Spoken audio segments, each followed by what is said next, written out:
Hai semuanya, nama saya Sani. Saat ini saya akan menjelaskan tentang contoh-contoh soal statistika deskriptif untuk memenuhi tugas mata kuliah biostatistika dengan dosen pengampu Menda Fernando de Pongo MSI. Saya sendiri dari program studi Farmasi Fakultas Matematika dan Ilmu Pengetahuan Alam Universitas Samratulangi. Sebelum masuk ke soal, lebih baik kita tahu dulu apa itu statistika deskriptif.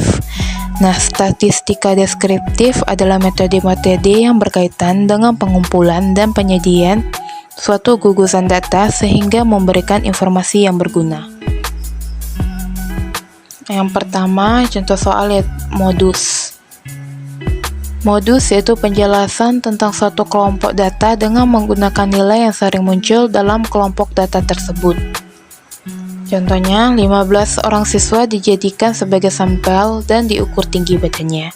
Hasil pengukuran tinggi badan adalah sebagai berikut, yaitu 172, 167, 180, 170, 169, 160, 175, 165, 173, 170, 152, 155, 158, 154, dan 170. Nah, tentukan modus tinggi badan siswa. Dari data tersebut, 170 adalah nilai yang sering muncul, yaitu sebanyak 3 kali, sehingga modus dari data itu adalah 170. Nah, yang kedua yaitu contoh soal median. Median adalah nilai tengah dari data yang telah disusun berurutan mulai dari yang terkecil sampai dengan terbesar. Secara matematis, median dilambangkan dengan M. M sama dengan X buka kurung N tambah 1 per 2 tutup kurung. Keterangannya M sebagai median, N jumlah data, dan X nilai data.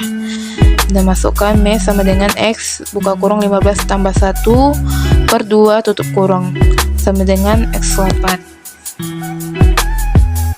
Nah, dari rumus matematis di atas diperoleh bahwa median adalah X8.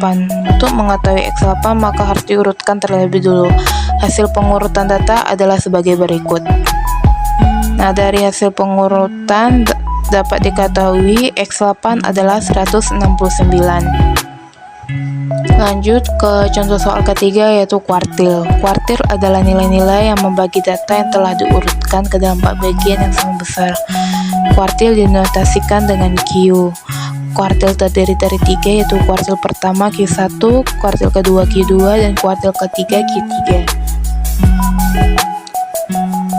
Nah, dari contoh soal yang tadi dapat diketahui yaitu jumlah data adalah ganjil. Untuk jumlah data ganjil, kuartil dapat dicari dengan rumus berikut. Ini yang data tadi yaitu 152, 154, 155, 158, 160, 165, 167, 169, 170, 170, 170, 172, 173, 175, dan 180.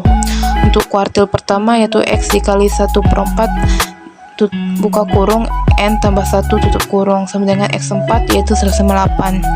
Q2 X setengah buka kurung N tambah 1 tutup kurung sama dengan X8 dapat yaitu 169. Q3 X kali 3/4 buka kurung N tambah 1 tutup kurung sama dengan X12 yaitu 172. Nah, lanjut yaitu contoh soal rata-rata.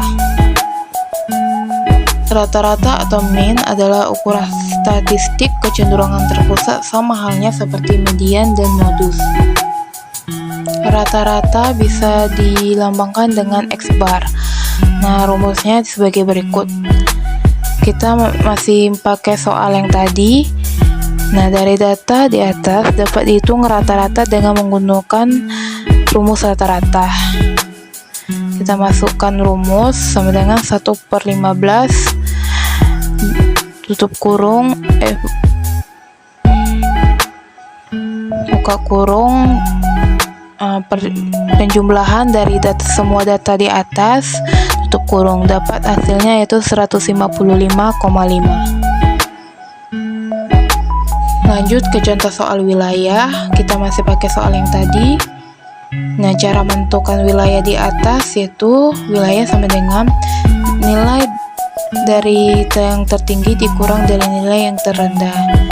Kita dapatkan yang tertinggi yang 180, sedangkan yang terendah ada 152. Jadi dikurangi 180 kurang 152 yaitu 28. Dapat wilayahnya yaitu 28.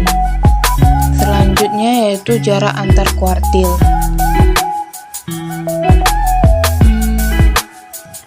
Jarak antar kuartil merupakan selisih antara kuartil atas Q3 dan kuartil bawah Q1. Contoh soalnya yaitu yang data yang tadi, tentukan jarak antar kuartil data tersebut. Nah, yang tadi kita sudah dapat Q1-nya 158 dan Q3-nya 172. Jadi tinggal dikurangi saja, Q3 dikurang Q1 yaitu 172 dikurang 158, dapat hasilnya yaitu 14. Yang selanjutnya yaitu ragam atau variasi. Ragam atau disebut juga variasi yaitu suatu perubahan acak, yaitu distribusi probabilitas adalah ukuran seberapa besar jauh dari sebuah kumpulan bilangan tersebar.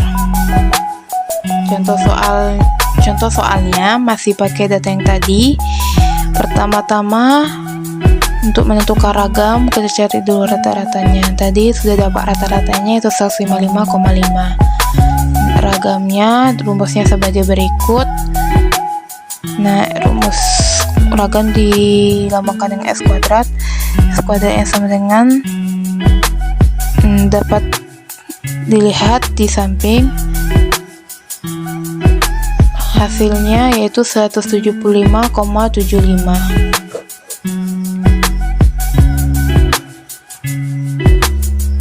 Selanjutnya di sini ada contoh soal dari distribusi normal. Berikut dari soal-soal dari statistika deskriptif. Terima kasih telah menyaksikan.